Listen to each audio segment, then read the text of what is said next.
नमस्कार, बहुत स्वागत है आप सभी का। आप देख रहे हैं प्राइम टाइम शो अपना बिहार। मैं हूं आपके साथ जया मिश्रा। चलिए बुलेटिन की शुरुआत बड़ी खबर के साथ करते हैं। समस्तीपुर से आपको बड़ी खबर दे। धारदार हथियार से महिला को हमला उस पर किया गया। हमले में जख्मी हुई महिला, गुस्साए ग्रामीणों ने सड़क को जाम किया। इस वक्त की बड़ी जानकारी आपको दे रहे हैं। हथियार से दंपत्ति पर हमला का ये पूरा मामला है।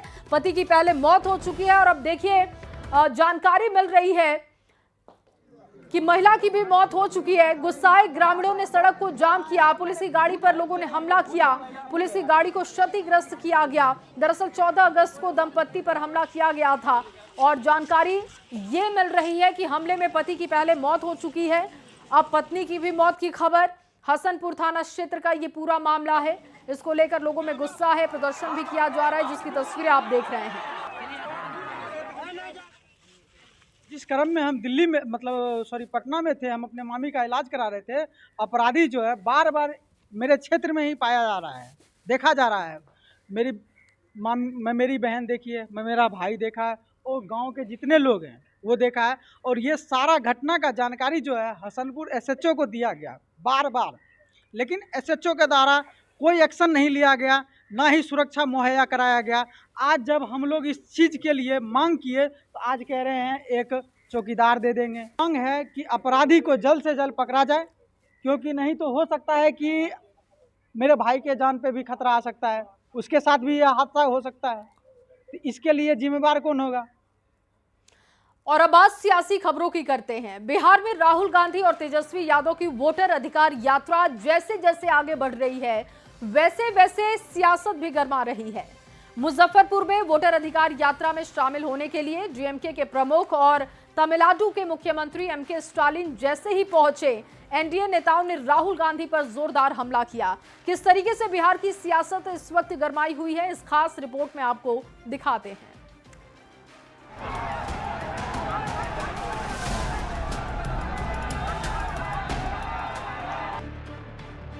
एमके स्टालिन भारतीय राज्य तमिलनाडु के मुख्यमंत्री, द्रविड़ राजनीति करने वाली पार्टी डीएमके के अध्यक्ष हैं। स्टालिन चेन्नई से करीब 2000 किलोमीटर का सफर तय कर जैसे ही बिहार के मुजफ्फरपुर पहुंचे तो विवाद हो गया। माफी मांगिए। राहुल गांधी पर बीजेपी को हमला करने का मौका मिल गया। स्टालिन जैसे सनातन विरोधियों को बिहार में बुलाकर आखिर क्या दर्शाना चाहते हैं राहुल गांधी? राहुल गांधी पर आखिर बीजेपी को हमला करने का मौका क्यों मिला, इसके पीछे है स्टालिन का अतीत में दिया गया बयान। हम आपको दिखाएंगे कि बीजेपी और जेडीयू के नेताओं ने राहुल गांधी पर क्या क्या हमला बोला, लेकिन उससे पहले सुन लीजिए स्टालिन ने बयान क्या दिया था। நினைக்கிறது அதன் மூலமாக பிஜேபி வளர்த்தலாம் அப்படின்னு ஒரு சூழ்ச்சி செஞ்சுக்கிட்டு இருக்காங்க. அதுக்கு இங்க இருக்கக்கூடிய பழனிசாமி கும்பல் வேண்டுமானால் வேடிக்கை பார்க்கலாம், ஆனால் திமுகவோ தமிழ்நாட்டு மக்களோ அதை வேடிக்கை பார்த்துக்கிட்டு இருக்க माटांगे என்பது மட்டும் அழுத்தம் திருத்தமாக। इसके बाद ही शुरू हो गया राहुल गांधी और तेजस्वी पर बीजेपी और जेडीयू नेताओं का ताबड़तोड़ हमला। जिन जिन लोगों ने गाली दिया उसको लालू परिवार बिहार बुला रहा है। माफी मांगिए, नहीं तो इसका खामियाजा आने वाले चुनाव में भुगतना पड़ेगा। बात सिर्फ स्टालिन तक ही सीमित नहीं है। बिहार और बिहारियों को लेकर एमके स्टालिन के करीबी मंत्रियों ने भी बहुत कुछ गलत बोला है। तमिलनाडु के उद्योग मंत्री टीआरबी राजा ये कहते हैं कि बिहारी हमेशा नीचे ही रहेंगे। बिहार के लोग बलात्कारी और नक्सलवादी हैं। एक नहीं, सारे बिहारियों में यही दिक्कत है। एमके स्टालिन के खास और डीएम के सांसद दयानिधि मारन ने बिहारियों को सड़क और शौचालय की सफाई करने वाला बताया था। तमिलनाडु के मंत्री पी मूर्ति उत्तर भारतीय बिहारियों को चोर समझते हैं। शहरी विकास मंत्री केएम नेहरू बिहारियों को बददिमाग मानते हैं और स्टालिन की पार्टी डीएमके बिहारियों को सिर्फ पान पराग थूकने वाला और अनपढ़ समझती है। ऐसे बयान देने वाले नेताओं की पार्टी के प्रमुख को बिहार बुलाने पर बीजेपी के नेता आग बबूला है। एनडीए नेताओं ने कहा है कि स्टालिन को बुलाकर राहुल ने बिहार का अपमान किया है। वोट की राजनीति करने के लिए जो भी काम कर सकते हैं ये करेंगे और कर रहे हैं। देखना होगा जिस स्टालिन की पार्टी डीएमके के नेताओं ने बिहार और बिहार के लोगों के बारे में ऐसी ऐसी बातें की हों, उनको वोटर अधिकार यात्रा के लिए बुलाने को बिहार के लोग किस ढंग से लेते हैं। Bureau report, news 18। और देखिए, एमके स्टालिन के वोटर अधिकार यात्रा में शामिल होने के बाद एनडीए नेता राहुल गांधी और तेजस्वी यादव को घेर रहे हैं, तो आरजेडी और कांग्रेस के नेता पलटवार करने की कोशिश में लगे हैं। देखते हैं।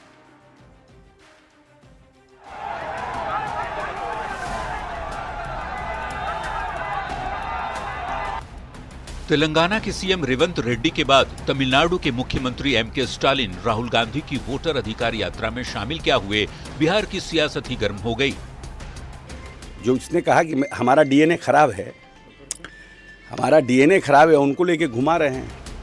बीजेपी और जेडीयू ने एक सुर में निशाना साधते हुए राहुल गांधी और तेजस्वी यादव से सवाल किया कि जिन लोगों ने बिहार और बिहार के लोगों को गाली दी, उनको यात्रा में बुलाकर बिहार के लोगों का अपमान क्यों किया। जिस तरह की टिप्पणी उन्होंने पहले की थी, क्या उसके लिए आकर के राहुल गांधी और उनके नेता स्टालिन माफी मांगेंगे?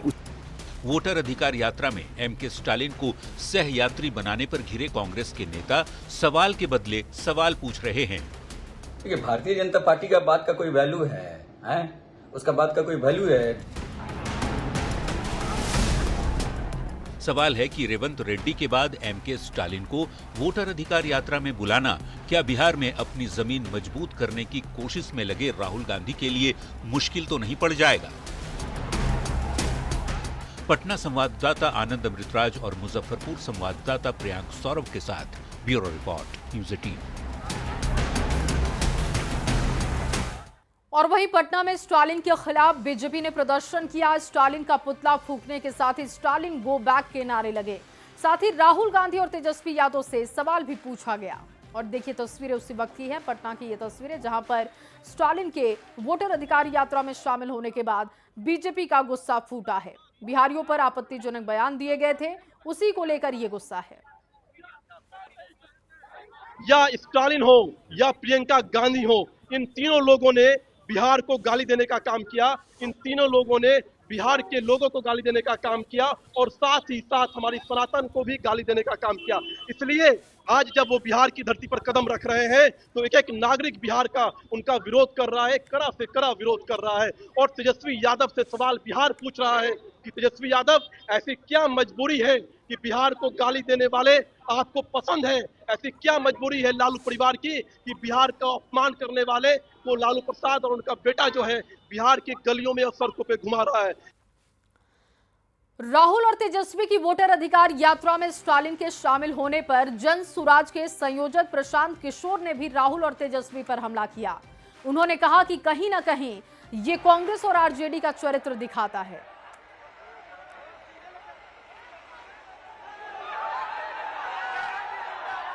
स्टालिन आकर बिहार में घूम रहे हैं, वोट मांग रहे हैं, तो ये बिहार के लोगों के मुंह पर तमाचा है कि जो हम लोग के बच्चों को महाराष्ट्र में, तमिलनाडु में, तेलंगाना में गाली देता है, थप्पड़ मारता है, उसका हिम्मत है कि वो आकर बिहार में वोट मांग रहा है। और कहीं न कहीं ये कांग्रेस का और तेजस्वी यादव का चरित्र भी दिखाता है। तमिलनाडु के मुख्यमंत्री स्टालिन मुजफ्फरपुर में राहुल गांधी की वोटर अधिकार यात्रा में शामिल हुए। इस दौरान उनके बिहार आने से पहले दिए गए बयान को लेकर सियासी हंगामा मच गया। स्टालिन ने कुछ दिन पहले बिहार वासियों को लेकर आपत्तिजनक टिप्पणी की थी और ऐसे में स्टालिन के मुजफ्फरपुर पहुंचने पर लोगों ने सवाल भी उठाए और कहा कि उन्होंने बिहार का अपमान किया था, जिसे बिहार के लोग कभी नहीं भूलेंगे। लोगों से बातचीत की है न्यूज़ 18 संवाददाता प्रियांक सौरभ ने। पूरी बातचीत आपको सुनवाते हैं। बिहार में राहुल गांधी वोटर अधिकार यात्रा कर रहे हैं और आज मुजफ्फरपुर पहुंचे हैं और मुजफ्फरपुर के गायघाट में आज तमिलनाडु के मुख्यमंत्री स्टालिन भी पहुंचे हैं। स्टालिन भी अब इस यात्रा का हिस्सा बन गए हैं। ऐसे में एक बार फिर से स्टालिन को लेकर चर्चा तेज हो गई है, क्योंकि हाल के कुछ दिनों में उन्होंने बिहार को लेकर कई बार विवादास्पद टिप्पणी की थी। उनके बेटे ने धर्म को लेकर भी टिप्पणी की थी। ऐसे में मुजफ्फरपुर में है, यहाँ की पब्लिक से भी हम बात करेंगे। कहावत है कि एक बिहारी 100 को भारी। बिहारी कभी भी माने स्वाभिमान का लड़ाई लड़ता है, अभिमान का लड़ाई कभी भी नहीं लड़ता है। और अपमान का बदला उनसे लेंगे लिया जाएगा? बदला लेंगे और पुनः जो है आज वो जितना बोल रहा है ना उससे ज्यादा उनको यति होगा और बिहार की जनता उनको दिखाएगी। वो जो अपमान जो किए वो समय था किए, अब जो समय आ गया है वो अपमान नहीं कर रहे हैं। अच्छा, अब सम्मान दे रहे हैं? सम्मान दे रहे हैं, ठीक है। राजनीति में तो एसआईआर के खिलाफ राहुल गांधी की वोटर अधिकार यात्रा में मंगलवार को तेलंगाना के मुख्यमंत्री रेवंत रेड्डी भी शामिल हुए थे, लेकिन रेवंत रेड्डी के बिहार आते ही उनका एक पुराना बयान चर्चा में आ गया, जिसको लेकर एनडीए नेताओं ने राहुल गांधी पर निशाना साधा था। चलिए आगे बढ़ेंगे और जन सुराज की बात होगी, जन सुराज के संयोजक की बात होगी। जन सुराज के संयोजक प्रशांत किशोर मुसलमानों के वोट बैंक को अपने पाले में लाने के लिए एम पॉलिटिक्स कर रहे हैं, मुस्लिम मतदाताओं को गोलबंद करने में जुटे हुए हैं। पीके ने बीजेपी और आरजेडी पर निशाना भी साधा। पीके ने बिहार में सीएम नीतीश को ही नहीं बल्कि यूपी में मुख्यमंत्री योगी आदित्यनाथ को हराने की हुंकार भरी, जिस पर बीजेपी ने करारा पलटवार किया है। ये रिपोर्ट आपको दिखाते हैं। आपको भाजपा का घर दिखाकर लालू की वोट लेके आए हैं।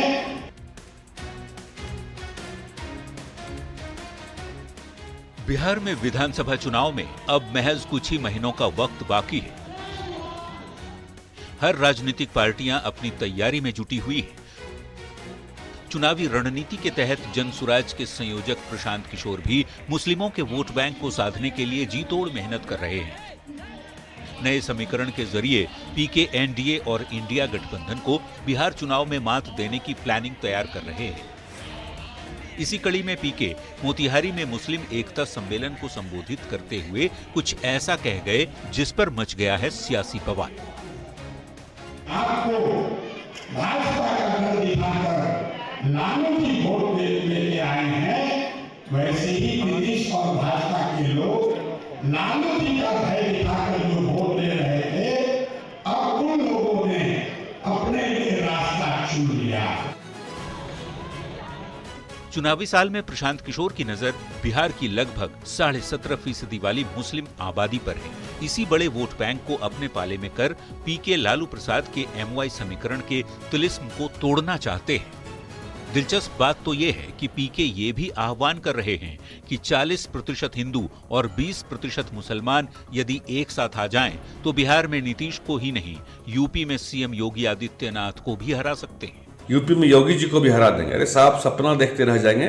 अब इस देश में तुष्टीकरण की राजनीति नहीं, सबका साथ, सबका विकास, सबका विश्वास की राजनीति चलती है। आप किस बिना में जी रहे हैं कि कोई धार्मिक समूह सामूहिक रूप से किसी को वोट कर देगा? यह असंभव है। विकास सबको चाहिए। प्रशांत किशोर मुसलमानों की मदद से बिहार में जनसुराज की जीत सुनिश्चित करने में लगे हैं। मुस्लिम और यादवों के समीकरण में सेंधमारी के लिए पीके ने अपना प्लान भी एक्टिव कर दिया है। प्रशांत किशोर का नया चुनावी फॉर्मूला आरजेडी और कांग्रेस को असहज कर रहा है, जो मुसलमानों के लिए नए विकल्प के तौर पर उभर कर सामने आए। ये बीजेपी की बी टीम बनकर काम कर रहे हैं। सेकुलर वोटों का बिखराव इनका मकसद है, लेकिन ये जो पब्लिक है ये सब जानती है, सबको पहचानती है। बाई इलेक्शन लड़के उन्होंने देख लिया ना, 4 सीट पर उम्मीदवार उतारे, 3 पर जमानत, जब फिर भी भ्रम में जी रहे हैं। मीडिया की उपज है, मीडिया में ही मारे जाएंगे। इंडिया गठबंधन की वोटर अधिकार यात्रा के बदले में बदलाव यात्रा और एनडीए के कार्यकर्ता सम्मेलन के बदले में एकता सम्मेलन प्रशांत किशोर खुले तौर पर बिहार चुनाव की लड़ाई को त्रिशंकु बनाने की कोशिश में हैं। लेकिन उनकी ये पहल बिहार की राजनीति में कितनी बदलाव ला सकती है, ये तो आने वाले चुनाव में ही पता चल पाएगा। मोतिहारी संवाददाता अवनीश सिंह और पटना संवाददाता आनंद अमृतराज के साथ ब्यूरो रिपोर्ट, न्यूज़ 18। और वहीं इंडिया गठबंधन में उम्मीदवारों के चयन को लेकर सिर्फ उटव्वल जारी है। कांग्रेस पार्टी अपनी स्क्रीनिंग कमेटी के जरिए कैंडिडेट का आवेदन जमा कर रही है। जिन सीटों पर आरजेडी और वाम दलों के उम्मीदवार पिछली बार जीते थे, उस सीट पर भी कांग्रेस उम्मीदवारों का आवेदन ले रही है, जिस पर लेफ्ट पार्टी सीपीआई एमएल ने नाराजगी जाहिर की। आपको ये रिपोर्ट दिखाते हैं।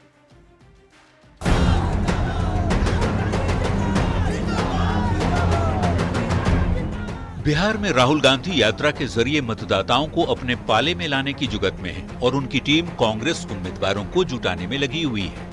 लेकिन कांग्रेस के काम करने का ये तरीका सहयोगियों को पसंद नहीं आ रहा।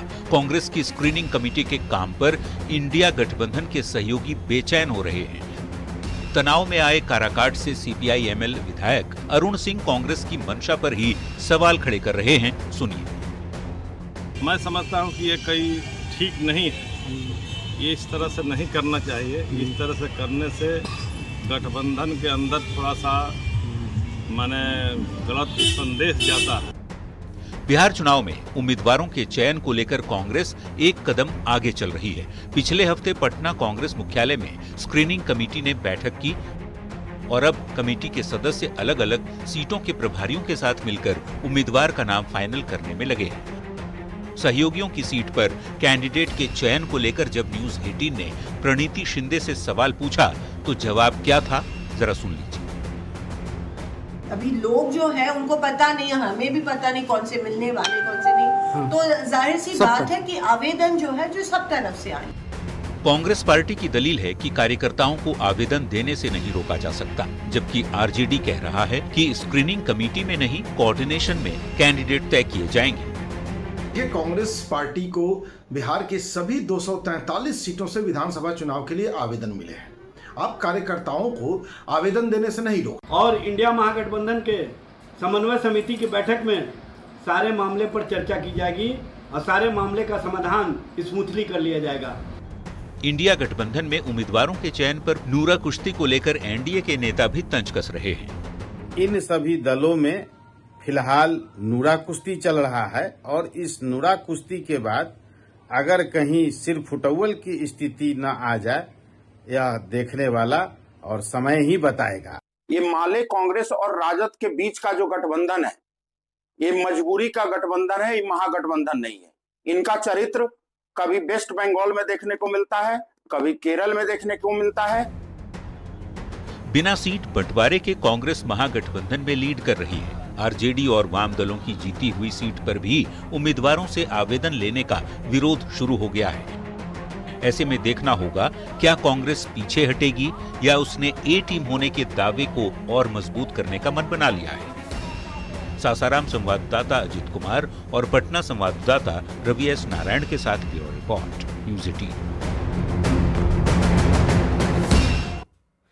मोतिहारी में राहुल गांधी और तेजस्वी यादव की वोटर अधिकार यात्रा से पहले महागठबंधन के भीतर विवाद गहरा गया। पोस्टर और बैनर लगाने को लेकर कांग्रेस और आरजेडी के नेता आमने सामने आ गए। मामला इतना बढ़ गया कि पुलिस थाने तक पहुंच गया। बताया जा रहा है कि कांग्रेस जिला अध्यक्ष के सहायक ने राहुल गांधी के बैनर लगाने के लिए नगर निगम से अनुमति ली थी। उन्होंने प्रकाश आउटडोर मीडिया के नाम से कुल 16 बैनर लगाने की अनुमति हासिल की थी और इसके बाद राहुल गांधी के कार्यक्रम का प्रचार प्रसार शुरू किया गया। लेकिन इसी बीच आरजेडी नेता देवा गुप्ता और मोतिहारी की मेयर प्रीति गुप्ता के समर्थकों ने अचानक शहर भर में अपने बैनर और पोस्टर लगाने शुरू कर दिए। कांग्रेस नेताओं का आरोप है कि आरजेडी के कार्यकर्ताओं ने राहुल गांधी के बैनर हटवाए और जबरन अपने पोस्टर वहां पर लगाए। इस मामले में नगर थाने में एफआईआर दर्ज करा दी गई है और मामले की छानबीन हो रही है। धमकी के लहजे में बोले जाए कहाँ से आइल बड़ा, कहाँ चल जाए पता ना चल जा रहा, चाहे काबिल कम बनो, कहीं चौक चौराहा टांगल भेटा जेब तुम, तो कहीं खप जेब, यही लहजा में किए। तो मैं उनका आपराधिक इतिहास रहा है हमेशा से, न्यूज़ के माध्यम से, आप लोग के माध्यम से मैं देखता रहता हूँ जो आपराधिक इतिहास उन लोग का रहा है। तो मुझे जान माल का भी खतरा है और मैं प्रशासन से गुहार लगा रहा हूँ कि मुझे सुरक्षा दिया जाए और वैसे अपराधियों से बचाया जाए और कठोर से कठोर कार्रवाई किया जाए। कि बैनर टांगने के लिए वो किसी से किराए पर ले रखे थे जगह को और इनका बैनर लगा हुआ भी था और जो कंप्लेन किए हैं वो शायद गप्पू राय जी हैं, कांग्रेस पार्टी के हैं, उनके बैनर लगी हुई थी। तो उनका आरोप था कि उनके बैनर को हटा के और देवा गुप्ता अपना बैनर उस पर लगाए थे। तो उस कंप्लेन पर वो लिखित कंप्लेन दिए हैं, उस पर कांड दर्ज किया गया है और उसका जांच किया जा रहा है।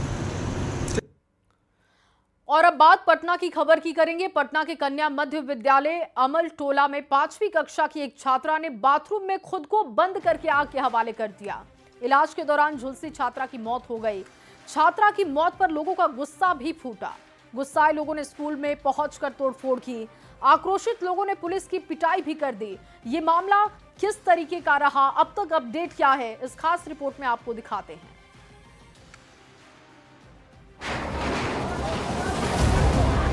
पुलिस पर लोगों का गुस्सा फूट पड़ा है।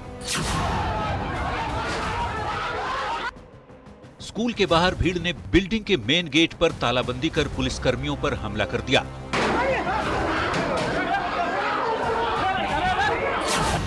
गुस्साए लोगों ने पुलिसकर्मी पर थप्पड़ की बौछार कर दी।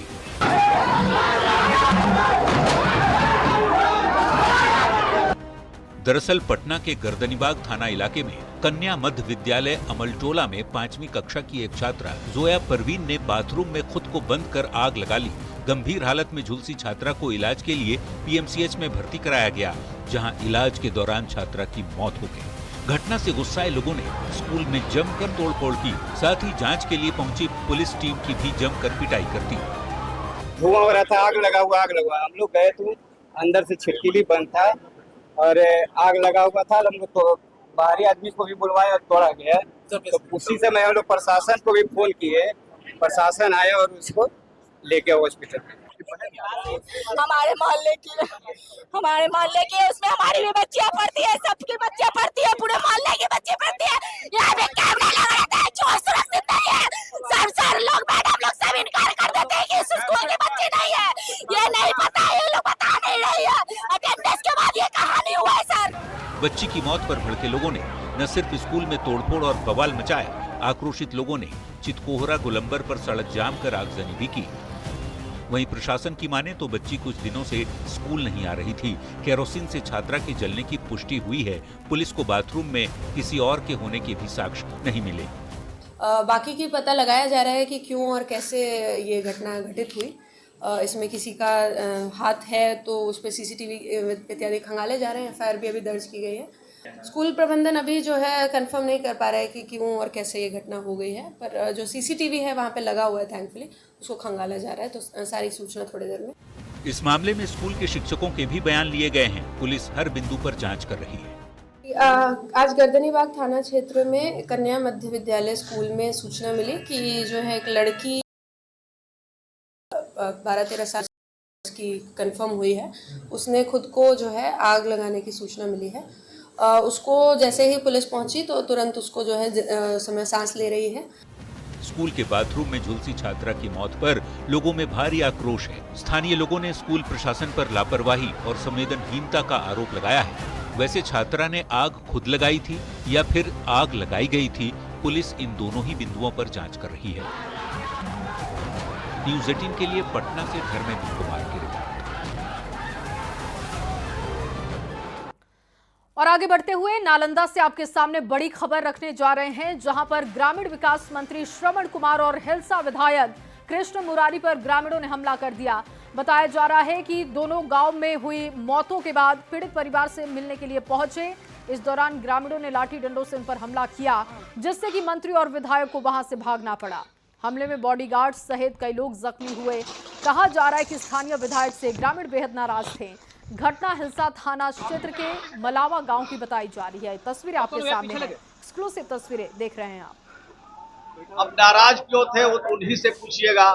हम तो गए थे उनसे मिलने के लिए, हम तो उनके दुख में शरीक होने के लिए गए थे।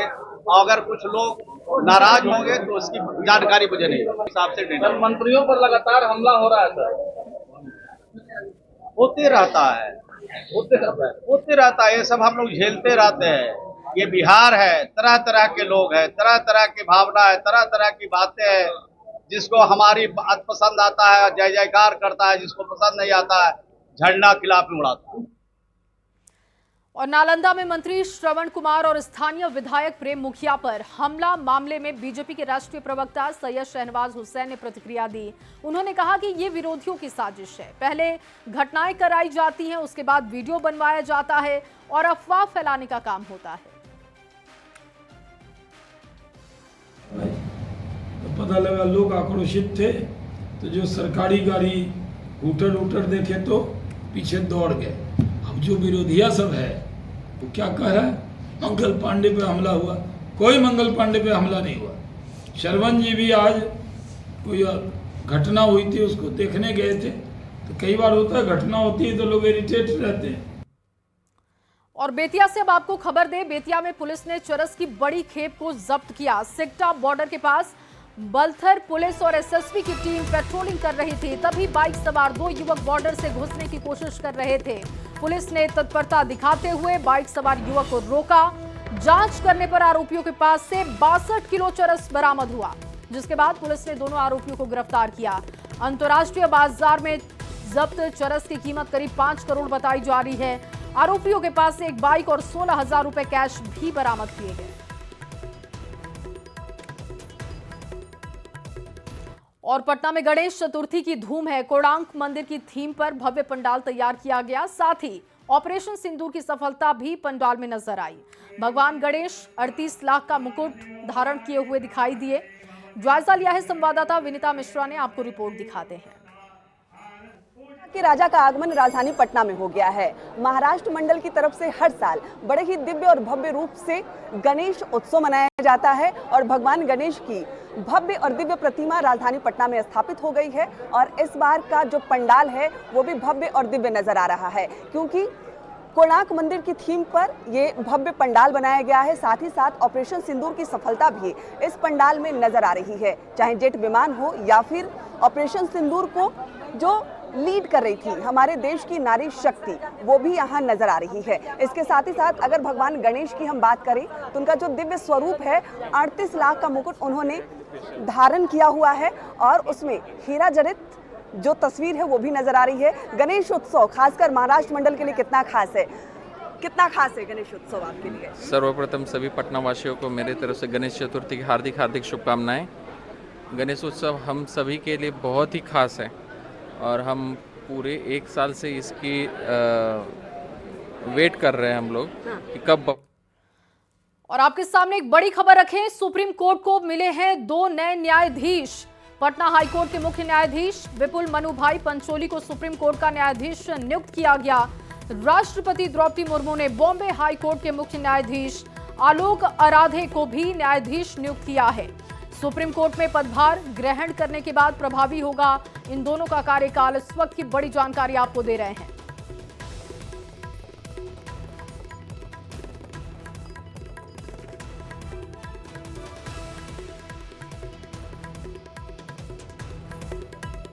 और इसी खबर के साथ अपना बिहार में बस इतना ही। आगे जोहार झारखंड देखिए मेरे साथ, उससे पहले देख लीजिए इस वक्त की हेडलाइंस।